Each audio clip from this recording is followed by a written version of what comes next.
Padahal faktanya praktek di lapangan, coba kita cek siapa yang memecah belah umat Islam. Siapa?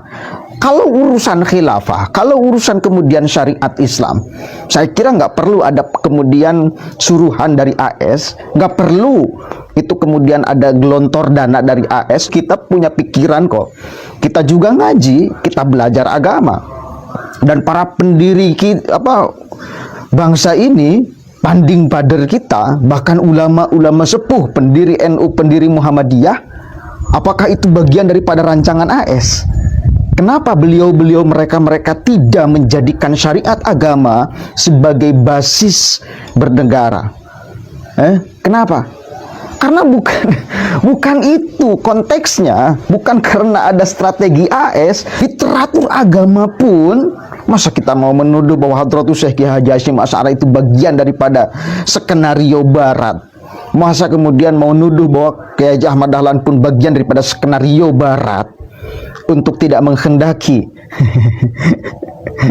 Indonesia berdasarkan syariat Islam? Kan mereka beliau ulama-ulama sepuh terdahulu tidak menghendaki adanya negara Islam. Kenapa? Karena kita majmuk, ya karena kita plural. Ini hasil kesepakatan loh. Masa ini adalah semua rancangan aturan di Republik ini, termasuk ideologi Pancasila, itu hasil bagian dari strategi AS? Kan kacau. Artinya kalaupun tidak dibiayai oleh AS, kalau benar nih, kita kan nggak tahu di ucapan si Munar mana benar atau tidak. Yang jelas ya mungkin dia aja kelompoknya yang sengaja dibiayai untuk membelah masyarakat Muslim, khususnya Indonesia, untuk mengganggu stabilitas negara. Agar apa? Kalau negara diganggu stabilitasnya, maka tidak akan maju-maju, bos. Nah, itu mungkin yang diinginkan oleh AS. Indonesia jangan sampai maju. Maka dihadirkanlah kelompok-kelompok yang kayak gini, untuk segala sesuatu itu diseret ke ruang agama. Politik juga kemudian diseret ke ruang agama. Para muhibinya kemudian dikerdilkan cara berpikirnya, kemudian diseret ke dalam satu arus pemikiran imam besarnya.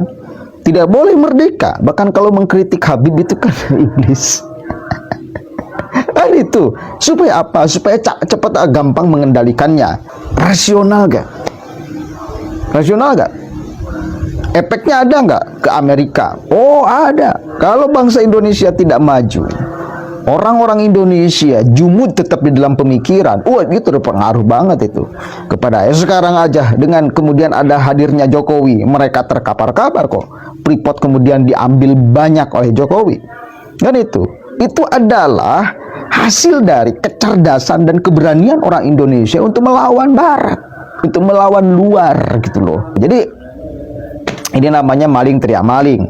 Jadi ini namanya lempar batu sembunyi tangan. Dia yang melempar, dia yang menyembunyikan tangannya.